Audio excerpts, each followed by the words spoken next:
오늘 우리 주시는 하나님의 말씀은 데살로니가전서 3장 1절에서 13절까지의 말씀입니다. 데살로니가전서 3장 1절에서 13절까지 우리 한 목소리로 봉독하시겠습니다.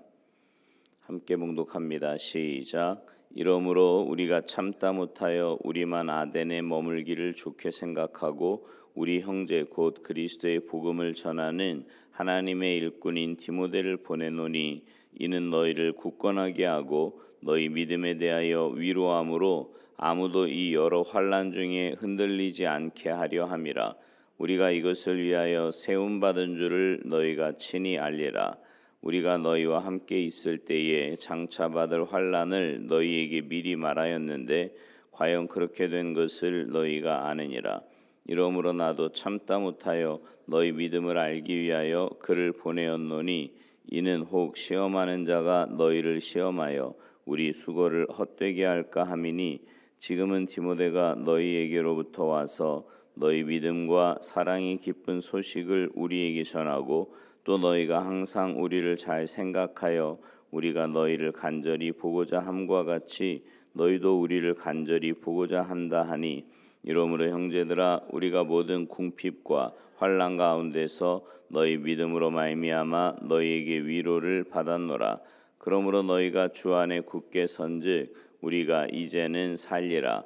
우리가 우리 하나님 앞에서 너희로 말미암아 모든 기쁨으로 기뻐하니 너희를 위하여 능히 어떠한 감사로 하나님께 보답할까.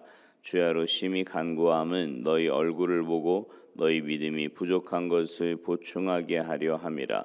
하나님 우리 아버지와 우리 주 예수는 우리 길을 너희에게로 갈 수 있게 하시오며 또 주께서 우리가 너희를 사랑함과 같이 너희도 피차간과 모든 사람에 대한 사랑이 더욱 많아 넘치게 하사 너희 마음을 굳건하게 하시고 우리 주 예수께서 그의 모든 성도와 함께 강림하실 때에 하나님 우리 아버지 앞에서 거룩함에 흠이 없게 하시기를 원하노라.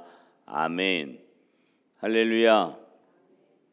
오늘 본문은 영적인 보살핌에 대한 이야기입니다. 영적 리더인 사도 바울이 믿음이 연약한 데살로니가 교인들이 박해 때문에 어려움을 겪고 있을 때 저들을 영적으로 보살펴주는 그런 이야기예요. 오늘 본문 1절에 보면 이런 말씀이 있어요. 우리가 참다 못하여. 데살로니가 교인들에 대한 염려 때문에 더 이상 가만히 있을 수가 없다는 뜻입니다. 자기가 다시 데살로니가로 갈 수는 없고 그렇다고 손 놓고 가만히 있을 수도 없고 그래서 뭔가 데살로니가 교인들을 위해서 하기로 결심했다라는 거지요. 우리에게 바울과 같은 이런 안타까운 마음이 있어야 하겠습니다. 마음이 연약한 사람들에 대한 안타까운 마음이 있어야 돼요. 마치 엄마가 자식을 향한 그 마음과 같은 사랑의 마음이 우리 안에 있어야 돼요. 그러니까 예수를 오래 믿었다는 건 뭐냐면 우리가 하나님께로부터 받은 사랑이 크잖아요. 그 사랑이 우리 안에 있다는 거예요. 그러니까 예수를 오래 믿은 사람일수록 사랑이 많아서 처음 교회에 오는 분들, 또 아파하는 분들, 힘들어하는 분들 이런 분들을 보면 마음에 사랑과 긍휼이 있고 그 사랑으로 행할 수 있는 모습이 우리 가운데 나타나야 한다라는 거죠. 그러면 바울이 데살로니가 교인들을 위해서 하고자 한 게 뭐예요? 2절에 보면 우리 형제 곧 그리스도의 복음을 전하는 하나님의 일꾼인 디모데를 보내노니 그랬어요. 바울은 자신을 대신해서 디모데를 데살로니가 교인들에게 보내기로 했다는 겁니다. 그리고 계속해서 그 뒤에 보면 디모데를 보내는 이유에 대해서 말하고 있는데 한마디로 믿음이 어린 데살로니가 교인들을 돌봐주기 위해서 디모데를 보냈다라는 거죠. 하나님께서는요 우리를 디모데처럼 사용하기를 원하십니다. 우리 주변에 믿음이 연약한 사람들에게 보내시기를 원하시고요. 낙심하거나 절망하고 있는 사람들을 위로하기를 원하시는 거예요. 믿음이 흔들리고 있는 사람들을 붙잡아주게 하시고 믿음의 선한 싸움을 싸우고 있는 사람들을 격려하게 하십니다. 디모데처럼 오늘의 데살로니가 교인들을 향해서 나가는 여러분 모두가 되셨으면 좋겠어요. 주변에 연약하고 힘든 사람들을 볼 때 좀 전에도 말씀드렸듯이 그 주님의 사랑을 가지고 여러분이 디모데의 역할을 하셔야 된다 말입니다. 디모데가 데살로니가를 다녀서 이렇게 돌아왔는데 바울에게 데살로니가 상황을 소상하게 보고를 합니다. 한마디로 말하면 그 보고는 기쁜 소식이었어요. 여기 기쁜 소식이라는 말은 예수 그리스도의 복음을 말할 때 쓰였던 바로 그 말입니다. 그러니까 바울은요, 예수 그리스도의 복음을 들을 때 기뻤던 것처럼 지금 데살로니가 교회의 소식을 듣고 기뻐했다는 거죠. 자기는 데살로니가 교인들에게 예수 그리스도의 기쁜 소식을 전했지만 데살로니가 교인들은 자기에게 이해 못지않은 기쁜 소식을 전해 주었다라는 겁니다. 그러면 그 기쁜 소식이 뭔가 6절에 보니까요, 너희 믿음과 사랑의 기쁜 소식이라고 했습니다. 그 기쁜 소식의 내용이 두 가지인데 하나는 믿음의 기쁜 소식이고 다른 하나는 사랑의 기쁜 소식이에요. 믿음의 기쁜 소식이란 뭔가 데살로니가 교인들이 유대인들의 모진 박해 속에서도 믿음을 굳건하게 지키고 있다는 소식을 말합니다. 그러면 사랑의 기쁜 소식은 또 뭘까요? 데살로니가 교인들이 희생과 수고로 다른 사람들을 섬기고 있다는 소식을 말합니다. 데살로니가 교회는 이제 세워진 지 얼마 안 되는 교인들 모두가 복음을 들은 지 얼마 안 되는 그런 교회예요. 변변한 교역자가 있는 것도 아닙니다. 그런데 박해와 환란이 극심해요. 그런 중에서도 데살로니가 교인들은 믿음을 잘 지키고 있었다라는 겁니다. 그런 중에서도 데살로니가 교인들은 다른 사람들을 사랑으로 섬기고 있었다라는 거예요. 이 소식을 들은 바울이 얼마나 기뻤겠습니까? 믿음을 잃어버리지는 않을까 노심초사했던 바울이 정말 크게 기뻐했을 겁니다. 그러면 도대체 데살로니가 교인들이 어떻게 이런 상황 가운데서도 믿음을 지킬 수 있었을까요? 자기들 믿음만 지킨 것이 아니라 사랑으로 섬기는 일까지 어떻게 이렇게 할 수 있었을까요? 사실 이거는요, 설명이 불가능한 미스테리입니다. 생각해 보세요. 예수 믿은 지 얼마 안 된 사람들이 모여 있는 그런 개척교회와 같은 교회가 박해와 환란 속에서 다 흩어질 만하지 않습니까? 여러분, 교회에 문제가 생기면은요, 그 교회를 지키겠다고 하는 분들도 많이 있지만 사실은요, 그 교회를 떠난 사람들도 많이 있거든요. 쉽지 않은 일이에요. 근데 이제 예수 믿은 지 얼마 안 된 사람들이 그렇게 박해와 고난 속에서도 복음을 지키고 또 오히려 사랑으로 다른 사람을 섬기는 모습, 이런 모습이 어떻게 가능했겠느냐 말입니다. 답은 한 가지예요. 주님의 보살핌입니다. 주님께서 친히 보살펴 주신 거지요. 사실 바울은요, 누구보다 이 점에 대해서 잘 알고 있었습니다. 자기가 이런 체험을 해봤거든요. 다메섹 도상에서 부활하신 주님을 만난 뒤에 그는 3년 동안 누구에게도 영적인 보살핌을 받지 못했어요. 아라비아 광야에 그냥 혼자 있었단 말입니다. 근데 그때 주님께서 직접 자신을 영적으로 세워주셨음을 잘 압니다. 그래서 데살로니가 교인들을 주님께서 친히 보살펴 주셨다는 것을 알고 크게 기뻐했던 거지요. 오늘 우리도 마찬가지입니다.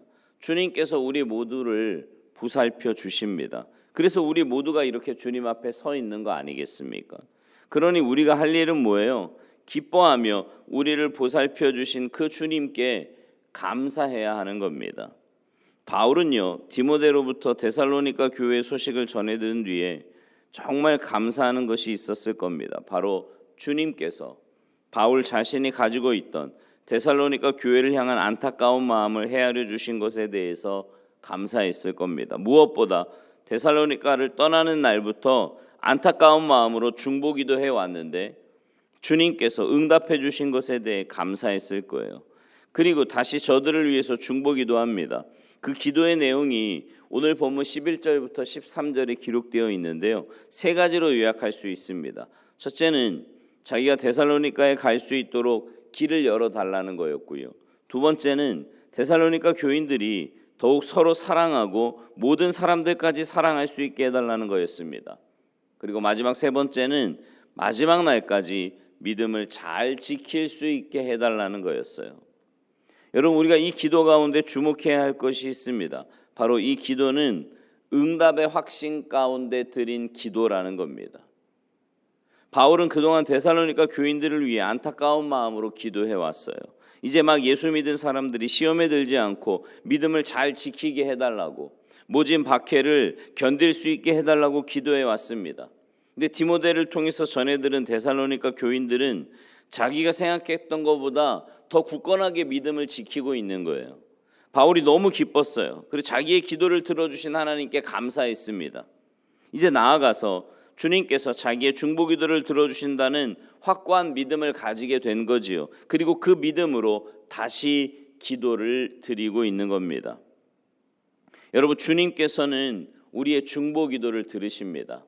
우리가 다른 사람을 위해서 기도하고 또 교회를 위해서 기도하고 나라를 위해서 기도할 때 하나님은 분명히 그 중보의 기도를 들으실 거예요.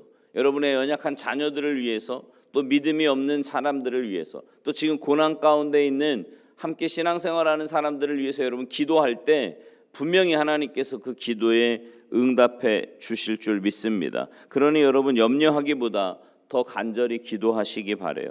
시험에 들지 않게 해달라고 중보기도하십시오. 믿음이 흔들리지 않게 해달라고 중보기도하세요. 어떤 일이 있어도 믿음 잃어버리지 않게 해달라고 중보해서 기도하시기 바랍니다. 사랑하는 성도 여러분, 우리에게 한 가지 사명이 있음을 우리는 기억해야 합니다. 우리에게 사명이 있어요. 바로 영적 보살핌의 사명입니다. 우리 가족들 가운데, 또 교우들 가운데, 그리고 우리 주변에 주님께서 붙여주신 사람들 가운데 믿음이 연약한 사람들을 영적으로 보살피는 사명이 우리에게 있다 말입니다. 이 귀한 사명 여러분 잘 감당하셔서 여러분을 통해 여러분 주변에 있는 사람들이 믿음 위에 든든하게 서가게 되기를 주님의 이름으로 축원합니다. 기도하시겠습니다. 하나님께서 우리에게 귀한 사명 주셔서 우리 주변에 있는 사람들을 영적으로 돌보고 그들을 위해서 중보할 수 있는 귀한 일들을 우리에게 맡겨주시니 감사합니다.